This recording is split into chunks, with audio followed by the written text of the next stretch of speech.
amateur K1 Bout. Introducing first, fighting out of the blue corner, weighing in at 68 kgs, fighting out of SBG Tallaght, presenting Toomey.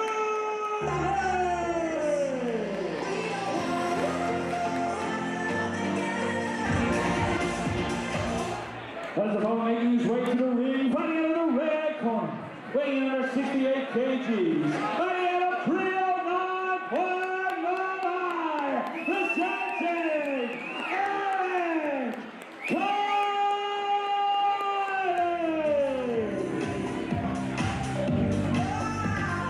Technique scores an equal amount. Nearly, fighters find the path to least resistance, and you'll find it being very boxing centered. Now that doesn't mean we've generally, as I said earlier on, K1 fighters generally come from a Thai boxing background, but the scoring is different. They look for aggression, pressing forward, high, low kicks, should score the same if they have effect. I think one big aspect of it as well, again, for the casual or layman watching from home, would be that one strike inside the clinch, opposed to being able to pull out your opponent's head and keep him there in that tight clinch. Boxing and aggression, heavy low kicks, and if you've got a fighter that can throw high kicks, better again. We see them employing that early on Dutch system where the hands are high and they're willing to stand toe to toe. You'll see it in Thai, but the stance is different. They've got 3/4 weight in the back leg in Thai because they use that front leg to teep and check. In K1, they're almost 50-50. Again, and we'll hear the crowd cheer, but it won't impress the judges as much as maybe the crowd, the aesthetic of it. I've seen throughout the years calling fights and watching fights, when there's a mixture of K1 and Thai fights, you'll have the crowd screaming robbery when it's a K1 fight or a Thai. You're like, well, it's under different scoring criteria. And one that sticks out famously for me was Damien Darker and Big Red in Cage Kings, where everyone thought Big Red had won the fight, but it was a K1 scoring fight. And Damien Darker went on, of course, and got the nod on that occasion. It is, and that has to be incorporated in camp. Like a training camp is more than just cutting weight and getting fit to fight. There's a lot of stuff going on. To train within the rules. I'd have some fighters that mix between K1 and Thai, but they have to totally change their camp within 6 to 8 weeks. That's if they have that style that lends itself to jump into two different sports. It becomes more apparent as the skill set goes up. You'll see two very different sports. But as here we can see, another crowd favourite. You stand toe to toe, let the hands go, and finish on a kick or a knee. It's almost like Kiely is waiting to see what Toomey does here and react to that. Now, he could be a counter-attacker and a natural counter-attack, but that will stand against you in a lot of K1 shots, unless you can pull something like that out of the bag. Nice fast hands. We've seen him throwing 2 short hooks there. That's quite uncommon, actually, in K1 styles only. I would imagine he has some boxing background. That type of sharp double hooks is much aligned to a very good boxer, so I would imagine he's done some form of boxing. Taylor, much faster pace because they have to. It's 2 minutes, and that's what we're seeing here. The guys know it's only 3 2s, but I do like the composure they're shown for a 6-minute fight. Trying to use that teep. It's Kiely.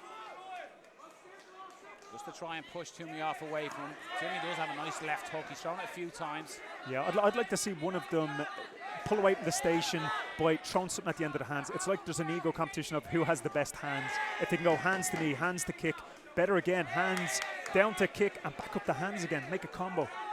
Well, to a point you made in the previous fight, the loser tends to follow the tempo of the winner. Yeah. But in a fight, you can almost settle in, can't you? Just, okay, tit for tat, and okay, this is more of a boxing style match. And there's only one time that should be strategically allowed, and that's if you're setting them up for a trap. You're setting them up for a knockout. So you're guiding them in. The problem is 2 minutes is very hard to guide someone in at this frantic pace. Dare I say it, a famous night in Dublin when Mr. Castley peppered the body of Marcus Davis and then went high. Well, Phil's trap and serious KO. Yeah, going back quite a lot. I would have been a natural counter-attacker and then kind of attacked on my own terms. So I've seen and I know as a counter-attacker, you can really pull it out of the bag. But again, like from that instance right there. Nice right hand. Great shot. Just caught him on the end of the glove as well. Knocked the head back. Almost like a Pez machine. Just pushed that head back. But Kiely is kind of now all of a sudden becoming the more of the aggressor mark, isn't he? While he was sitting back, it's almost like he's downloaded the information that Toomey has given him. He said, okay, now I'll start the pace. I'll start to push forward. Nice left hand and right as well. We can see famous fighters like Nicky Holtzkin would have done this. Look at his knockout, really. He actually didn't stop guys for the 4th and 5th round. And if you watch the first 2-3 rounds, he's actually most likely losing, or he's on the back foot, because he understands the pace is unsustainable. It can be a dangerous game to play, but once you get that information, it's you almost know what they're going to throw. You're being thrown feints, you're picking up on reads, and then you can take over the latter stage of the round. Hands and a kick. So you've got to hit 2 for 1. With this style, because again, it's 2 minutes. They're relatively fresh from what we've seen before, fighters in the 3rd round. So what I'd say to my fighters, 1 and 3, you have to be the first. They might hit you at number 2, and you've got to be the 3rd shot back. Starting aggressively is Ryan Toomey again, and the hands again of Kiely trying to push back. That's on the arm, they partially blocked. Nice score there by Toomey though.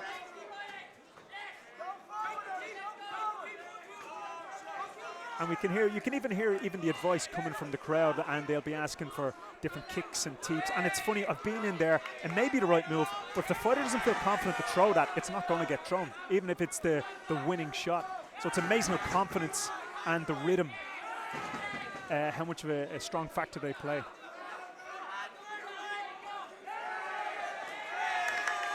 Combination, asking for what you were calling for there, mixing it up, finishing with something else after the hands. Ripped to the body by Toomey. Absolutely, and we can hear, if you like, we hear the crowd, we can hear them cheering kicks more, which would make you kind of feel they're Thai boxing centered in a way, but the judges may not see it that way. They will score all, if they're significant shots, they will score equal if they have equal effect. It's almost gone here where Toomey is trying to throw in combinations while Kiely is single shots. Just landed with the toes on that kick. He looks a bit flustered a little bit. I don't know if that's a shot that caught him, or he's starting to slowly lose his breath. Credit to Toomey, he's come out in this 3rd round. Maybe he thinks he needs the 3rd round and has come out more aggressive on the front foot. Nobody at home from that right hand by Kiely.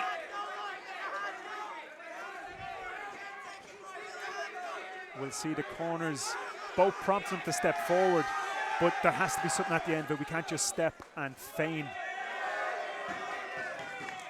Look for a highlight kick, but no target on the end. It goes the full distance. You got to think Toomey maybe just gets the edge here after that 3rd round. Strong round when it was needed. Thrown combinations while Kiely sort of had gone down to just single shot counters, but we're going to the judges' scorecards. Ladies and gentlemen, please show your appreciation for both fighters. At the 3 rounds of action, we go to your judges' scorecards. Your judges scored this for your winner by majority decision. Fighting out of the blue corner, Ryan Toomey. Please hold your applause